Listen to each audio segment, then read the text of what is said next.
ऑक्सीकरण और अपचयन झूले के दो सिरों की तरह हैं। एक छोर ऑक्सीकरण करता है और दूसरा छोर अपचयन करता है। ऑक्सीकरण संख्या में वृद्धि है और इस प्रक्रिया को पोटेशियम डाइक्रोमेट से बेहतर कौन समझ सकता है, जो ऑक्सीकरण में एक विशेषज्ञ है। तो आइए पोटेशियम डाइक्रोमेट के ऑक्सीकरण की क्रिया का विस्तार से अध्ययन करते हैं। हमारा उद्देश्य है ऑक्सीकारक के रूप में पोटेशियम डाइक्रोमेट की अभिक्रिया का अध्ययन करना।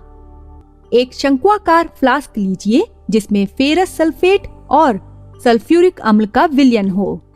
इसमें डाइफेनिलएमीन संसूचक की 2 से 3 बूंदें मिलाएं।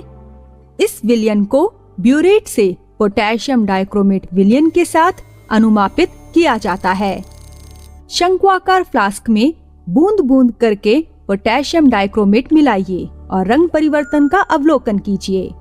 इस अभिक्रिया के लिए संतुलित रासायनिक समीकरण इस प्रकार दिया गया है। K2Cr2O7 plus 7H2SO4 plus 6FeSO4 देता है Cr2SO4 3 plus K2SO4 plus 3Fe2SO4 3 plus 7H2O। अभिक्रिया के पूरा होने का संकेत विलयन के रंग का बैंगनी होने से पता चलता है। आइए हम अभिक्रिया में शामिल एकल तत्वों की ऑक्सीकरण अवस्था पर विचार करके इस अभिक्रिया को समझते हैं। जैसा कि हम जानते हैं कि K2Cr2O7 में पोटेशियम और ऑक्सीजन की ऑक्सीकरण अवस्था क्रमशः +1 और -2 है। क्रोमियम की ऑक्सीकरण अवस्था +6 हो जाती है, जबकि Cr2SO4 में सल्फेट आयन की ऑक्सीकरण अवस्था -2 है। क्रोमियम की ऑक्सीकरण अवस्था +3 हो जाती है।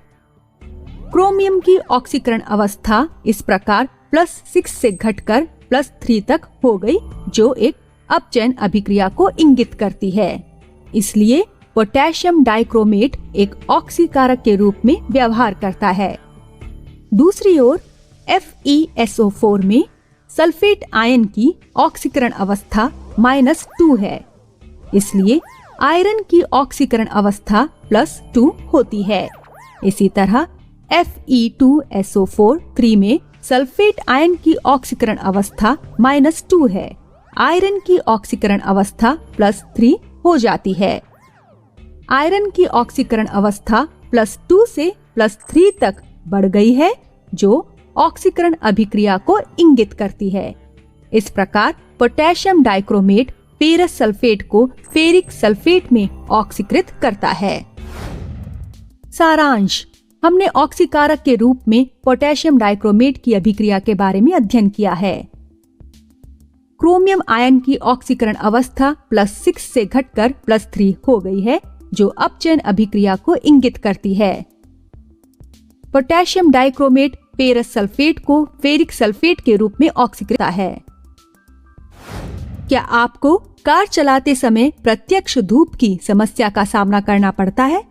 क्या आपने फोटोक्रोमिक चश्मे के बारे में सुना है? कुछ संक्रमण यौगिकों के विशेष अनुप्रयोगों के बारे में अधिक जानकारी प्राप्त करने के लिए हमारे वीडियोस देखते रहें।